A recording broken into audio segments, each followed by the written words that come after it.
Hello everyone, welcome back to Fox Military Corner. Today I have a video for you guys on a helmet which has been highly anticipated to be added to my collection. I've wanted one of these for a number of years, about 6 years now, with no luck on finding anything other than replicas. But what I have for you today is the real deal. These helmets didn't used to be as rare as they are now, but for some reason, now these helmets, at least the real ones, are very hard to find. And when they pop up, they're usually very expensive. Of course, what I have for you today is the Russian 6B28 helmet, designed for the VDV, or Russian airborne troops of the Russian Federation, of course. This helmet was an iteration, a design based off of two other helmets that were released at the same time in 2000 and designed in 2005 or gone into service around 2005 or 2006 by the company Nistali, the 6B26 and the 6B27. The 6B26 and 6B27 had more of a pasket style shape with the skirts of the ear going downwards and a brim on the front of the helmet, like you can see on my Pasget over there. But this helmet was the interesting outlier of the batch, as the 6B26 and 6B27 looked the same, other than the fact that the 6B26 was thinner for mountain troops, I believe. This helmet was specifically designed for the airborne. When we move the cover out of the way, and when you look at it from the side, you notice that this helmet is it's got a much slimmer, higher cut. It doesn't have a noticeable flare going down here like your typical infantry helmets do. It's almost a quote-unquote salad bowl shape. This was kind of inspired by the earlier Fallschirmjäger helmets of the Germans in World War II in the NVA in the 1960s and onwards throughout the Cold War. The East Germans, Fallschirmjäger, would wear helmets like these, as well as the British Mark II, I believe, paratrooper helmet, which was used in World War II. The Russians had a modern take on this with the 6B28. As I said, this helmet was adopted into service around 2005 or 2006, and would remain in service hardline, or at least with frontline units, until about 2014. You'll see a lot of reference pictures of these helmets in Crimea when the Russians invaded in 2014. Specifically, if you see them, you're probably looking at an airborne unit. These helmets are still in service to a degree. I have a few refs of these helmets being used with the modern Ratnik system, although it's kind of few and far between. So now that we've got a bit of the history of this helmet out of the way, I think we can go into looking at some of its features. Obviously, moving on to the side of the helmet, we notice a interesting shape, the almost salad bowl, almost nearly flat, other than right here, shape of the helmet. Obviously designed to be an air jumpable paratrooper's helmet for the VDV.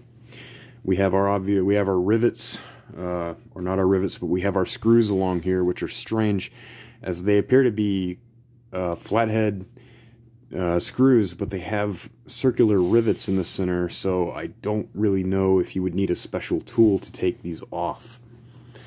Going around the back, we will notice that when worn normally, the back of this helmet has a very noticeable curve along the back of the neck, and this is so this not only aids in wearing the helmet while prone, where you will have your head oriented upwards, but also going out of an aircraft, you have your static line parachute opening.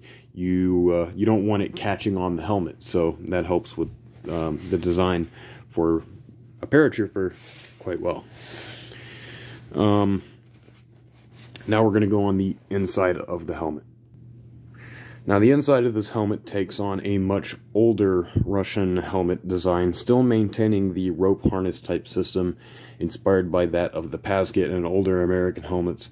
and not quite the pad system that the Americans had already had by this, or were already using in the ACH by this point. However, it is not identical to that of the 6B71M. Instead of having a button system, you have a hook clasp system, if I can undo it here, which would essentially be fastened by bringing those two together like that. Now going over the only markings on this helmet that we can see. This helmet is obviously a 6B28, size 2, and produced in what appears to be October of 2008. Now with the helmet next to my 6B71M, one thing you may notice right away is that the 6B28 is noticeably thinner than pretty much every other standard issue Russian infantry helmet. You'll notice the thinness of the 6B28 compared to how much more thick the 6B71M is. My reason to believe why they did this would be because this helmet was intended for paratroopers.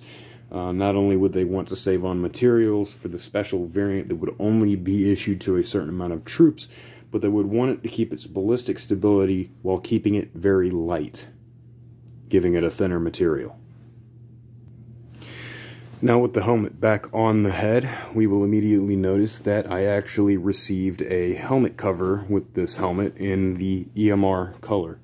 These helmets were issued with a wide variety of helmet covers, with everything from EMR to the Flora variants, and I believe maybe some other patterns, but I can't necessarily verify that. Now, I'm not sure if the 6B26 and 6B27 helmet covers were compatible with this, as my Flora helmet cover was designed for the 6B26, but seems to fit a little bit loose. I'm not sure if this is due to size difference in the helmet cover to the helmet itself, or if this is just due to the fact that the covers were not compatible. I will now show off the helmet with the EMR cover installed. And now here we can see the 6B28 helmet with the EMR cover installed. One thing to note about this helmet cover, excuse me, this helmet cover is a size 2. This helmet is a size 2. This helmet cover fits so tight that it almost does not go on the helmet. I'm assuming I probably need to wet this helmet cover and then stretch it over, let it dry, and it'll probably fit a little bit better. But I just got this helmet today, didn't have time to do that. So, moving over to the side, here's the side of the helmet. There normally would be a shoelace type material right here for goggles strap retention, but that is missing. Pretty common with older helmet covers. Back of the helmet, you can see it has the cord type system where it's got elasticity here, and you pull the cords to tighten it around the brim of the helmet. Other side, identical, and back to the front. Right away, you will notice that this helmet cover, despite being designed for airborne troops, is lacking the quote-unquote paratrooper flaps that most Russian helmet covers do have. I'm not sure why this helmet cover doesn't have it. Maybe the previous owner cut them out. I'm unsure, but this cover doesn't have them. Alright. And now going over me wearing the helmet. We're going to do a little bit of a 360 here, and then I will go over the helmet's range of motion.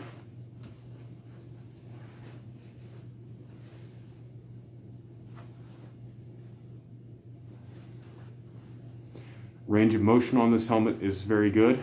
You can look all the way down, side, side, and all the way up, as is expected for a helmet that is designed for paratroopers.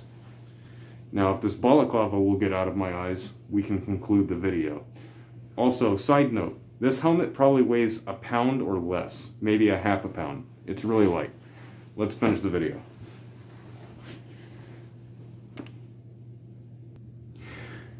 And that was my brief overview on the history, features, and other things to note about the Russian 6B28 helmet.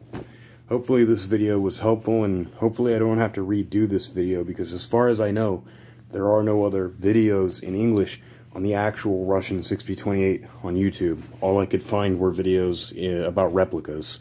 So hopefully the video was helpful. Hopefully you enjoyed it. If you did, give the video a like. Give me a subscription if you feel so generous as to do so. It would really help out. Tell me what I could do better to make my videos better. Give me a comment down below. And thanks for watching, guys. I'll see you in the next one. Peace.